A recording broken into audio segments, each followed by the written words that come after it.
السلام عليكم حبايبي، ازيكم؟ عاملين ايه؟ يا رب تكونوا بخير. معاكم ياسمين نظم من قناة جوري لتعليم الكروشيه. النهاردة ان شاء الله هنعمل مع بعض محفظة على شكل شنطة انا عملتها معاكم على القناة، ان شاء الله هتعجبكم وتقدروا تنفذوها. هشتغل بخيط مكرمية قطن.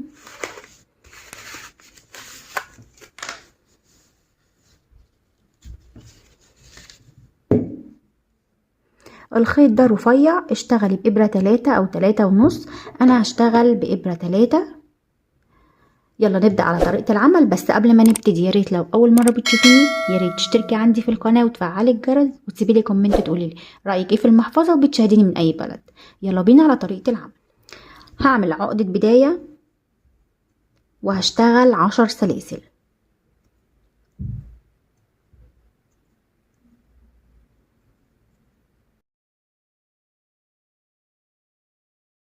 كده أنا اشتغلت 10 سلاسل. هعمل كمان سلسلة ارتفاع وهشتغل في ظهر الشغل كده، هشتغل غرز حشو.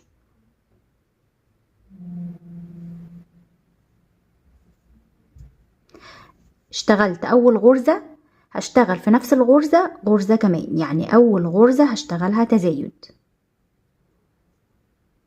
بعد كده هشتغل في باقي الغرز دي كده. تاني غرزة، اول غرزة اشتغلت تزايد، وتاني غرزة اشتغلت فردي، وتالت غرزة فردي، يعني غرزة واحدة بس.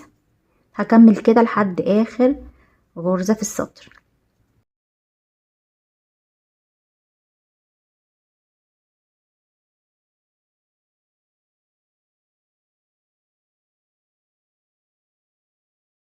وصلت لاخر غرزة هشتغل فيها تزايد. دي اخر غرزة اشتغلت فيها، ادي اول غرزة، وهشتغل في نفس المكان تاني غرزة. كده انا كان معايا 10 سلاسل اشتغلت عليهم 12 غرزة حشو. هرتفع سلسلة وهلف الشغل معايا 12 غرزة حشو، وهشتغل تحت الحلقتين في كل غرزة غرزة واحدة بس. ادي واحد،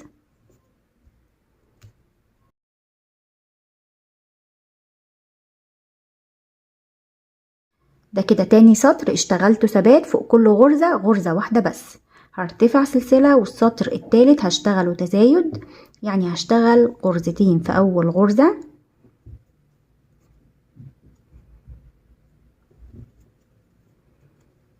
اول غرزة اشتغلت فيها تزايد، وبعد كده هشتغل في كل غرزة غرزة واحدة بس لحد اخر غرزة.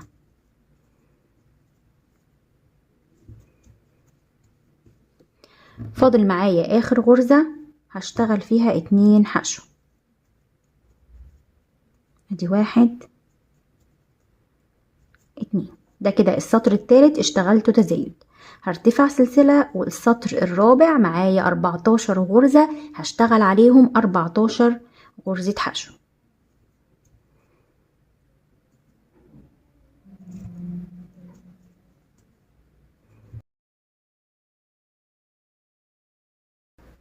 ده رابع سطر، خلصت السطر الثبات معايا 14 غرزة. هرتفع سلسلة وهلف الشغل، والسطر الخامس هشتغل في اول غرزة تزايد،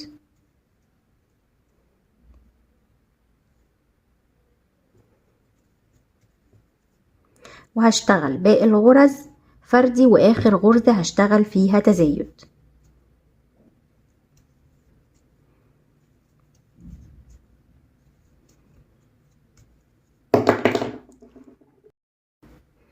فاضل معايا اخر غرزة هشتغل فيها تزايد، وكده معايا 16 غرزة. هرتفع سلسلة والسطر السادس هشتغله كله ثبات، هشتغل في كل غرزة غرزة واحدة بس. هشتغل السطر اخره ثبات 16 غرزة، وهرتفع كمان سطرين ثبات، يعني بعد ما اشتغل السطر الخامس هشتغل 3 سطور ثبات ونرجع نكمل مع بعض. اشتغلت 3 سطور ثبات على 16 غرزة، وكده معايا كله 8 سطور. هرتفع سلسلة والسطر اللي جاي ده التاسع هشتغل تناقص، هسيب اول غرزة وهشتغل في التانية، هسيب اول غرزة دي واشتغل تحت الحلقتين في تاني غرزة. وبعد كده هشتغل في كل غرزة غرزة واحدة بس لحد اخر غرزتين في السطر.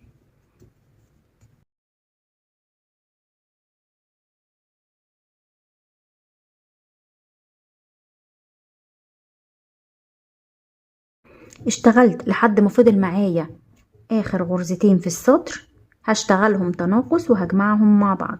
هدخل في اول غرزة اخد لفة واخرج، والغرزة التانية على طول هدخل تحت الحلقتين اخد لفة واخرج. معايا 3 حلقات على الابرة، هشتغلهم غرزة واحدة، هرتفع سلسلة.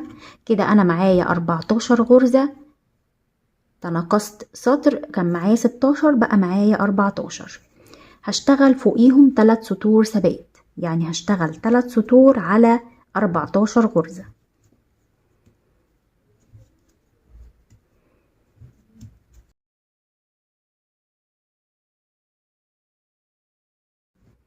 اشتغلت 3 سطور بعد ما اشتغلت التناقص، كده معايا 12 سطر، 2 4 6 8 10 12.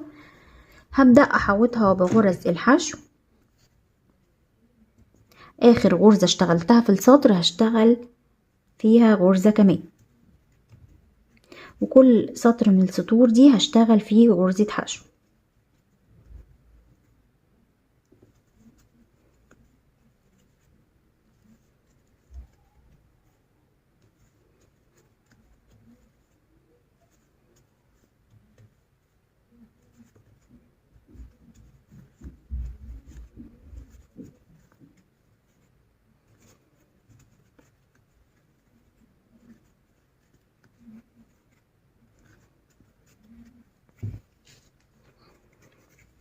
هشتغل هنا في الغرزة دي 2 حشو.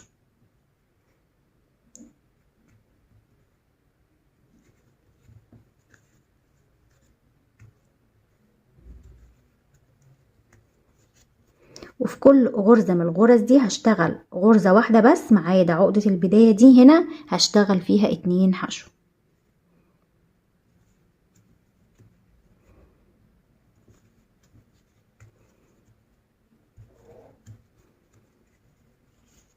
هشتغل هنا غرزتين حشو في كل سطر من السطور دي، وهقفل القطعة ونرجع نكمل مع بعض.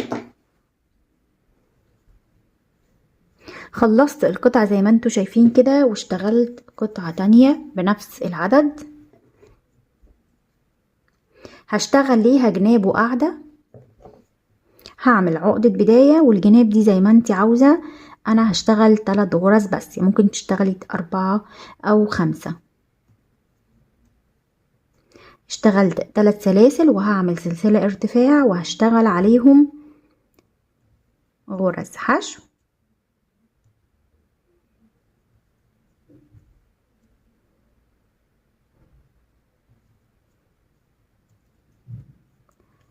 هرتفع سلسلة وهلف الشغل وهشتغل تحت الحلقتين غرز حشو.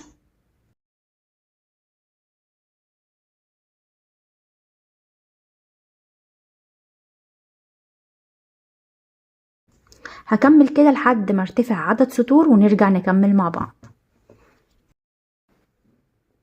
ارتفعت عدد سطور بما يعادل القطعة دي كده.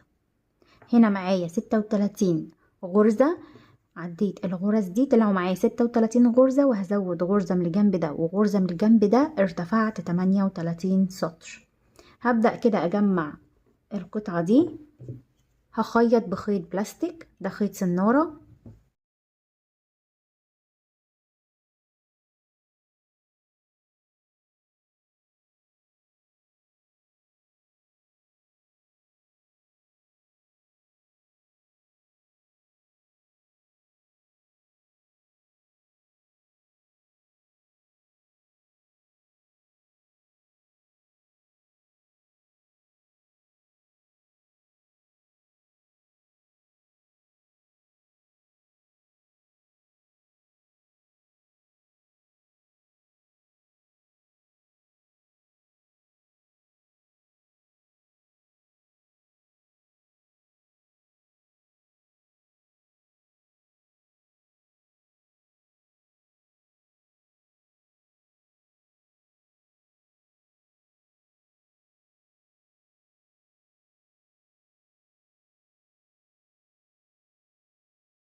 كده خلاص انا خلصت القطعة، هبدأ اشتغل عليها على سلك، ده سلك كهرباء 2 ملي هو اسمه كده.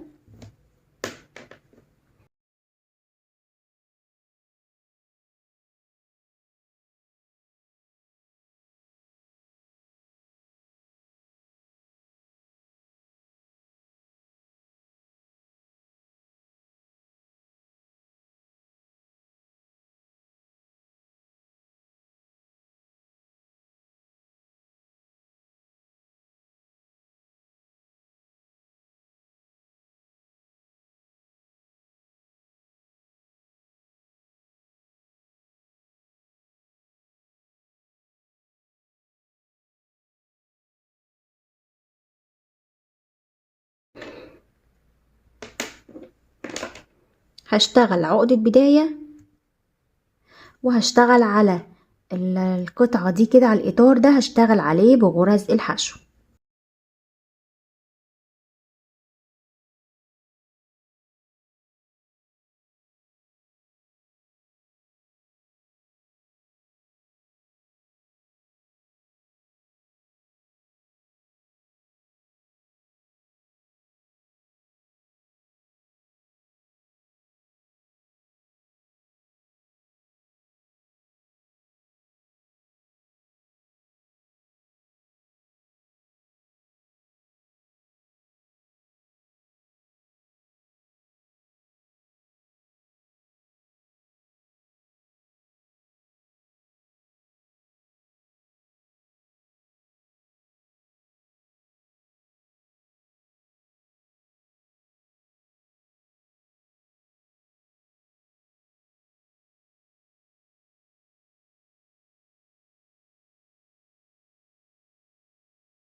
هشتغل قلاب للمحفظة، هتحددي أمام وتشتغلي في الخلف. هنشتغل هنا القلاب،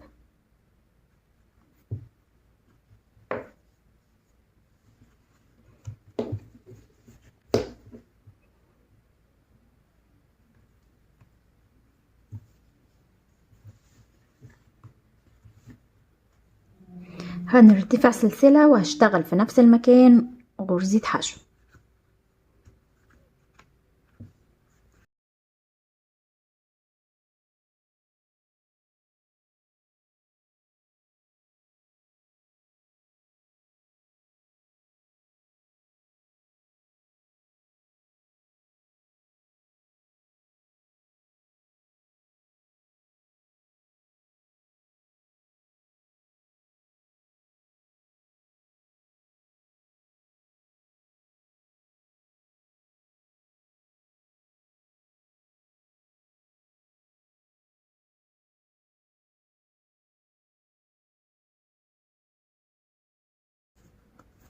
هكمل لحد السطر ما يخلص وارتفع سلسلة والف الشغل واشتغل برضو لحد ما ارتفع عدد سطور للقلاب، وارجع اقول لكم انا اشتغلت كام سطر. ارتفعت 9 سطور.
زي ما انتوا شايفين حبايبي شكلها حلو جدا. اشتغلت دي بإبرة 3 واشتغلت دي طلعت اكبر شوية، دي اشتغلتها بإبرة 4.